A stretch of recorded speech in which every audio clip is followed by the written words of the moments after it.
Hello and welcome to this week's episode of Down the Track. I have my usual guest with me, Abrar Aziz. Abrar, how are you doing? Good, good. How are you? I'm doing very well. So it was a good week of Test cricket, but today I really want to talk about an interesting topic. There was some controversy during the pink ball test on air between Harsha Bhogle and Sanjay Manjrekar. Just to give the viewers a briefing, where it was basically Harsha Bhogle was talking about the difficulty of sighting the ball during the twilight period, just before the sun fully sets. And Sanjay Manjrekar came in and said, "No, that's not a problem. We don't." And then he's like, "Yeah, it might not be a problem, but we should still ask the players what they think about it, because from the outside it looks like it might be an issue." He's like, "No, no, no. I played cricket before, and I know that it's not a problem. You can spot the ball. It's not an issue." So, what are your thoughts initially about this? And do you think it was like, whose side are you taking? I mean, first things first. I'm a big Harsha Bhogle fan, so for me, it's not even bias. It's clear indication of complete lack of necessity in terms of what Sanjay Manjrekar said over there. I mean, yes, credit given where it's due. He has played first class cricket. He has played Test cricket for India. He's played cricket, no doubt, but he's never played day night cricket. We don't know how that is for him. How can he make a comment of that stature? That's by a just very saying fair he's played point, saying cricket? that he didn't play day night cricket. So that's a Exactly. very fair I point. mean, Yeah. you've played Test cricket when it's in the morning and it's red, the ball is red. Everyone knows that there's no issue with sighting of the ball. Yeah. It's about day night cricket, and in fact, we've had Pujara. And I think even Ajinkya Rahane say that there was a little bit of an issue just in that period too, when the ball. I'm 100% sure Pujara said it in that post, the day after the day interview or something. But he definitely said it. But I think Ajinkya Rahane said it too. But yes, I mean. It was definitely something was going on. Like, we saw a couple of times the ball hitting the helmet and things like that. So it's not that he was saying it out of touch, and he wasn't saying that we should stop completely ban. He should just saying that we should ask the players and we should see what they feel about it. He wasn't like saying anything else. Isn't that what you're paid to do as a commentator, as a journalist? Are you saying Sanjay Manjrekar or Harsha Harsha? Bhogle. Isn't he paid to do Exactly. that? I mean, he is just asking the right questions, and I don't know what Sanjay Manjrekar was thinking. I mean, we've seen him have his issues in the past with calling Ravindra Jadeja the bits and pieces. Yeah, at that time I player. actually backed Sanjay Manjrekar because he was giving his opinion as a commentator, right? Correct. Yeah. That was an opinion, and I backed him even though everyone said he was wrong. Like, not everyone, but a lot of people were saying that Jadeja is such a good player and stuff. But I was just saying he was putting an opinion. But here you're banishing somebody else's opinion and you're making him look inferior. That's the problem I have. Who are you to make somebody inferior? Like, yes, I understand that you've played cricket. You've played it. You've experienced it more. Harsha Bhogle has never played on the international level, but he's not making a statement. He's saying we should ask the players. Absolutely. He's not saying that it is difficult to spot, this is wrong, we should ban, like you said. He never said we should ban pink ball, this is a wrong format. He never said anything like that. He said we should ask the players and Harsha Bhogle also stated that if we didn't ask questions, T20 cricket would have never come, right? Because if you asked like a lot of cricket purists, they wouldn't have agreed with T20, would they? No, absolutely not. And that's why it's a little bit upsetting, because it was completely unnecessary. It was just like, okay, you can agree to disagree with the Harsha Bhogle. You could always say that, okay, for him, he feels that a situation like that, but why do you have to make him look inferior, like you said? I mean, it's quite sad. I mean, just because Harsha Bhogle hasn't played cricket doesn't mean he doesn't understand it. He quite well understands it, and he's written books about it. He's also one of the smartest people in the commentary box, and he's done wonders in commentary, and he's one of the most well respected commentators out there. So like to just banish him like that was quite sad to see. And the reason you hire people like Harsha Bhogle and you hire other players who haven't played cricket, like if you look at in the Hindi commentary box, there's Jatin Sapru as well, right? He hasn't played international cricket. Yeah. So the reason you hire these people is to get a different point of view, right? Because they give you a different kind of overall. The experts, they will analyze the actual cricketing thing, but these guys will give you a more background story. They've written books. They've read so much about the game. They'll add a different angle to it. So that's why you have somebody as Harsha Bhogle as a commentator. If he's not allowed to give his opinion, then people like me who are aspiring to be a journalist, or any other kid who wants to be a commentator, then has no business doing anything then. Yeah, exactly. Person like you, exactly. You mean you and me have grown up seeing Harsha Bhogle, and we've quite have a quite liking towards him. I mean, in terms of how he portrays himself and the kind of commentary he does for cricket. I've actually been reading his book as well. The one that he published with his wife about. I can't remember the name right now, but it's a nice book. I will let you know what it is. But I mean, yeah, he is one of the most well-respected people, and you're to your point exactly. Like, you want people who can come in with the research that they have in the likes of Harsha Bhogle and more recently Jatin Sapru, and these people who are passionate about cricket. Otherwise it becomes very monotonous. Exactly. Like you're just talking about the same. Like the experts are just analyzing the cricket, but they're not giving a different point of view. Yeah, and you see the likes of Gaurav Kapoor who've done pretty well. He's another one. And these are the kind of guys who are bringing a different kind of opinion, who have created that kind of a respect in the commentary circle. So you should always be respectful. And the way he said it, and just the way he said it, we've played first class cricket, that we play test cricket, that doesn't sound right, and that should have certainly been avoided. Yeah, and like you mentioned Gaurav Kapoor, right? Gaurav Kapoor during the IPL and the World Cup, he was hosting a show on Crick Buzz, and Harsha Bhogle used to come in as an expert. And not even once did Harsha Bhogle criticize him or say anything. I'm sure Gaurav Kapoor was looking up to Harsha Bhogle because he wants to be him in the future, right? Or anyone in that field like looks up to these kind of people. But he might have like disagreed. He might have said some other things, but he never demeaned somebody and make them look inferior.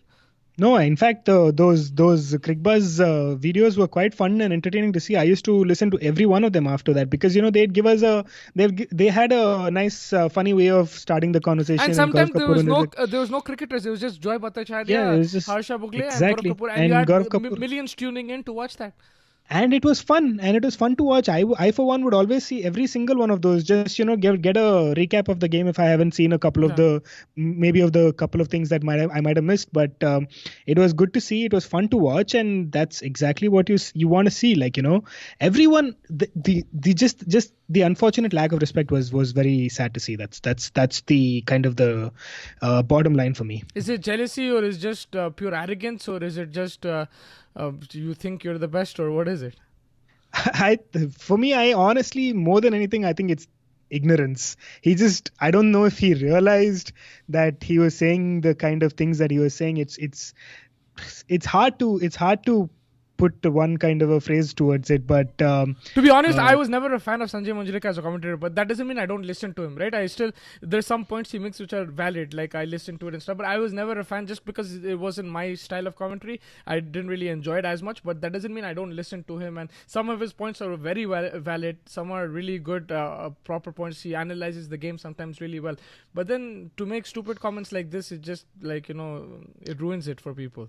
Yeah, you're making it hard on yourself, like these are the things that you don't want. I mean, you've been in the news for the wrong reasons before, like just a few months back with that Ravindra Jadeja incident, and I think he had this tussle with Michael Vaughan also, and there was it wasn't a tussle. He just chickened out, right? Like he didn't even respond to it. He just left. Like even then, at that time, like I told you, I backed him because he was giving his opinion. But now you're not allowing other people to put forward their opinion. You can say, I agree to disagree, which he said at the end. But he was saying, you haven't played cricket. Indirectly, he's saying you haven't played cricket. You don't know crap. Shut up. That's what he's saying indirectly, right? It's quite. And just because Michael Vaughan came in the men, he's always admitted that I might be an average cricketer, but he's always been kind of been out there with his opinions and he's backed it. So I would respect someone that a little bit more like that. I mean, you don't have to show off that you've played Test match cricket for India. I mean, he's captained the England side, and I don't see any airs for him, even though he has some odd opinions sometimes here and there. But there's a guy currently working in Fox Sports. I really forgot his name. He's a blonde guy. He's basically the Harsha Bhogle of Australia, the up and coming one. I think I know who you're talking about. I forgot his name, but basically he sits on the commentary box now. Before he started with Big Bash, but now he sits on the commentary box with Shane Warne, with Alan Border, and not once have you seen them say anything. His name is Howard something. I forgot his name, but they call him Howie. right? Howie. He was there. He started, his debut was in the India-Australia test match. That was his debut series last year. So they actually ask his opinion sometimes, and they have a cordial relationship. They don't really like counter him, even though he probably has less experience than Harsha Bhogle does.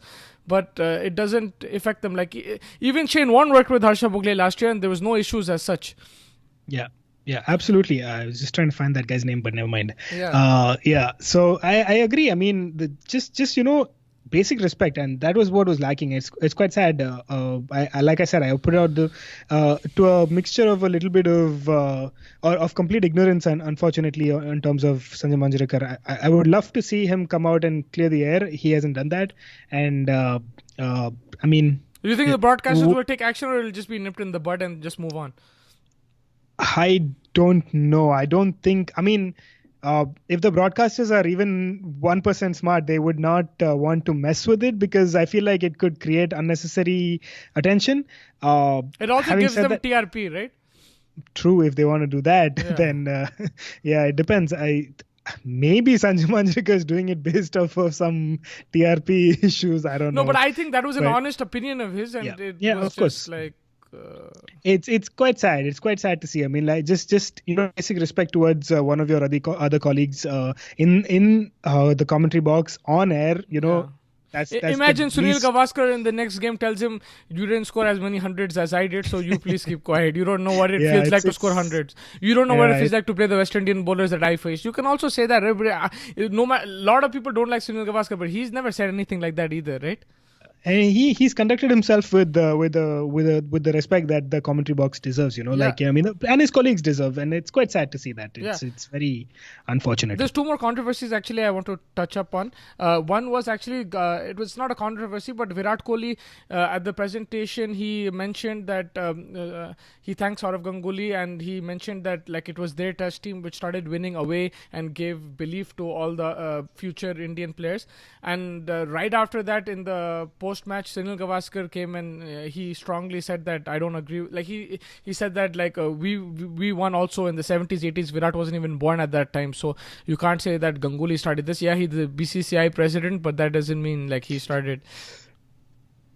I honestly don't think that Virat Kohli didn't intend to bring up that in the 70s and 80s they won. He just meant that we all have agreed to the fact that Saurav Ganguly as a captain has changed Indian cricket. I mean, what he probably meant was that there was a slump in the form of I think away, especially away matches. Especially away, exactly. But I understand why Gavaskar said that, because I was actually watching a video, highlights reel yesterday of Sunil Gavaskar, and he actually helped India chase 400 against that West Indian attack with Malcolm Marshall, Michael Holding, and that lot. So that was probably one of the hardest, like the best test wins India ever had, because of considering the bowling attack. So I understand where he's coming from, but then again, like I think Ganguly got that consistency. Maybe Virat didn't say it in that way, but Ganguly got the consistency of fighting abroad, because I think even after the Gavaskar time during Azharuddin, India were a bit timid. Like they were a strong team, especially at home,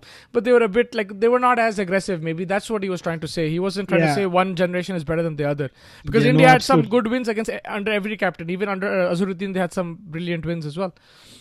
Absolutely. I mean, from the 70s and the 80s, we've always had glimpses of great cricket that India has played. I mean, in the late 80s, we saw Sachin Tendulkar come through, and like the test matches that he scored in. Then in the 90s, I think we were a little bit timid, and then like you said, but Saurav Ganguly came in and changed the way cricket was looked at. Basically. More than the results, it was actually the style of play, probably. The style, because India still lost away under Ganguly. Yeah, absolutely. As people started to sit down and like take India a little bit more seriously on away tests, and like not think of them as a pushover per se.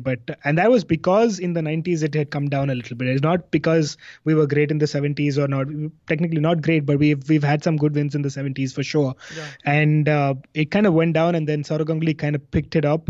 And he kind of gave the platform for the likes of Dhoni to make the number one test team, and for Virat to kind of continue that kind of form. So it's I think that's all he meant. Yeah, I and think it was to wrap that off, also I think Gambhir, who's like known to be a rival of Virat Kohli, but he also like kind of said that like that's probably not what Kohli was intending, and he also agreed that Ganguly did change cricket for him. Like as a youngster, he also he's not a big fan of Virat Kohli. We know that, but he also tend to agree with what he said. So he kind of agreed with what he said, but he also asked him why there's a Virat Kohli stand in the Kotla and not his name on any of the stands. Yeah, that's a more personal rivalry. Yeah, that's a more personal. Is what we know of Gaurav Gambhir. Yeah, that's true. But and also thirdly, the last discussion I want to talk about is Ambati Rayudu. He's been the most controversial figure in the last couple of years. He's had a lot of ups and downs in cricket, starting from when he started off playing for Hyderabad till now when he left India. So he basically came out of it. He retired because he wanted 3D glasses and he was dropped from the team and all that. He wasn't a three-dimensional player. And then he announced his retirement in July. And then in August, he announced that he came back. And then he was named captain of the Hyderabad team, and now he's dropped out, stating corruption and politics in the HCA leading to his decision. So, and he also tweeted to Azharuddin, I don't know if you saw that, because he's the current president now, saying that it's nothing personal, but I want you to clean up the mess and stay away from the crooks in the association. Yeah, I mean... I don't know what's going on with Ambati Rayudu, to be honest. I mean, the retirement from cricket after the World Cup snub and then coming back. I mean, to be fair, he was given the captaincy of Hyderabad cricket, right? Like,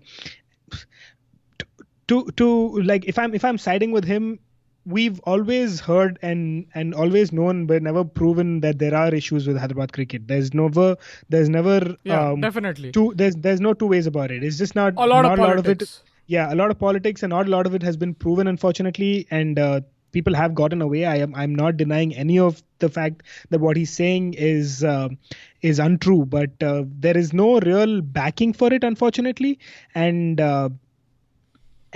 you're captain of the cricket team. Like, I mean, just go ahead, play cricket, and it's I guess it's easier said than done, but I'm thinking just play cricket and let the other things, kind of settle itself.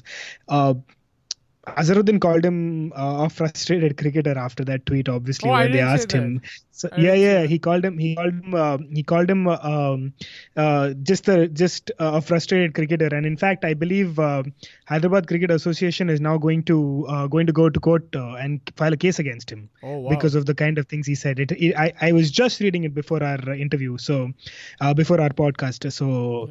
So that could actually get a little ugly, and it's unfortunate. But I don't really know where to go with this, because the thing is, Ambati Rayudu, I always said this guy has some problem because like he gets pissed off really quickly, like he states things, but it's not wrong about what he said about like we've heard of it, like we don't know anything, but we've heard of it. So like this happens, but I'm sure it happens in every association, right? And it could be a good thing that he called them out and now people are aware. So if anything comes up in the future, they'll say, oh yeah, even Rayudu, the captain, said that. So it might be an eye-opener for some people, but at the same time, he's said controversial statements in the past, so people can just just ignore it and move on, I guess.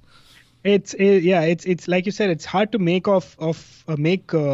something out of it without any kind of concrete evidence. And you and me have roots back in Hyderabad, so we've heard it a lot more than maybe some of the other people or some of the other cricket associations.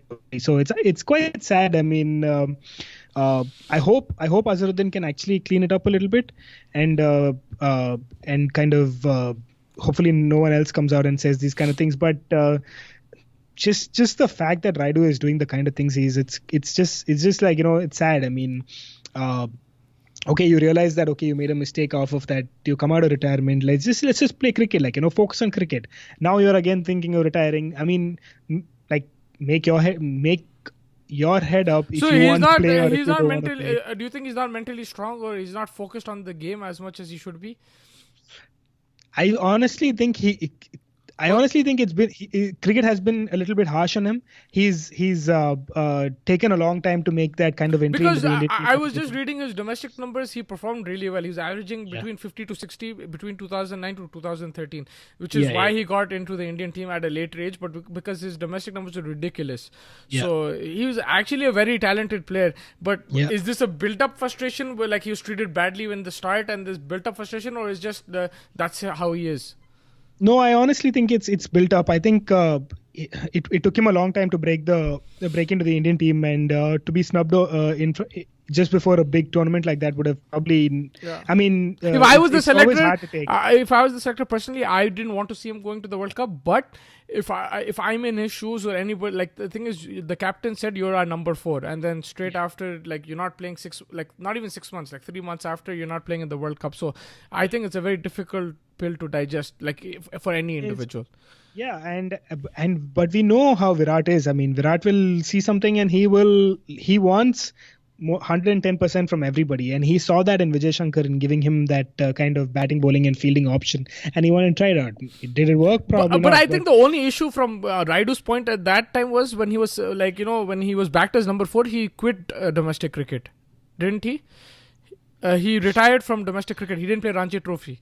So between when India was in Australia playing test matches, he announced his retirement. He didn't play Ranji Trophy. So that could have contributed to his lack of form in the Australia home series as well, right? He played well in New Zealand, but apart from that, he didn't really show much. He had one good innings, I think, in New Zealand, which was actually a pretty good innings as well. So it's unfortunate. Which could have been in the semi-final also. That could have happened in the semi-final also. Exactly. I mean, did it work out? Did it not picking him probably didn't work out, but it's always, in hindsight, things always look better. I mean, he just needs to sort his head out, honestly. I mean, it's like you and me can always speculate, and it's always, of course, I agree, it's easier said than done.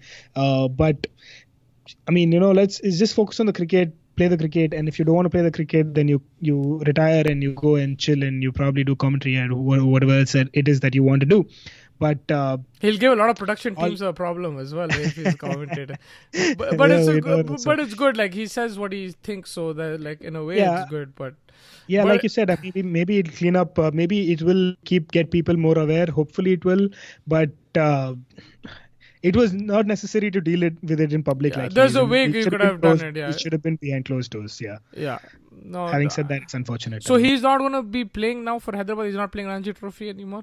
Well, now with this recent article that I was just reading, I don't think if they're going to file a case against him and everything, and they're going to take it to court, then it'll be difficult. So his only option is to play for another state? I don't know what it is. I mean, I think so, yeah. Will another state want to take him after all this controversies? It's to be seen. I mean, Indian cricket is not lacking any players coming through the ranks recently, so he's also, age is not really on his side. So it'll be interesting to see how this one goes. All right, yeah, I think that's we've pretty much rounded up everything. Is there any other last thoughts you want to talk about, or we're good for today? Yeah, I think so. Would you like to see more pink ball cricket in the future? Yes, I just wanted to add one last thing. The crowds were unbelievable because it was a Bangladesh game. It was a one-sided game, but the crowd was pretty unbelievable, right? Like 100%. I agree 100%. I mean, it was very nice to see a lot of players come through. A lot of people come through and watch the pink ball cricket, even Bangladesh. I would like to see some more. A better team. With due respect to Bangladesh, they should divide the thing in the championship into 2 divisions, like top 6 and top bottom 6. Yeah, I mean, that there's a lot of things that can happen in terms of that. But I'm just saying maybe Australia next year for a pink ball cricket in Eden Gardens would be more interesting. I just like with more competition per se, because that was just kind of a blow off. 2.5 days of test cricket is not what we. It shows the passion is there, but you need to improve the quality to make it a consistent thing. Yeah. I agree 100% with this 5 test centers idea. It is very, very good, and I really hope that Saurav Ganguly can kind of start implementing that if possible. I don't know how it works, but hopefully. All right, so this is what we have for today's episode. Thank you so much for joining me. I'll catch you in the next episode, and take care of yourself. Yep, you too. All right, peace.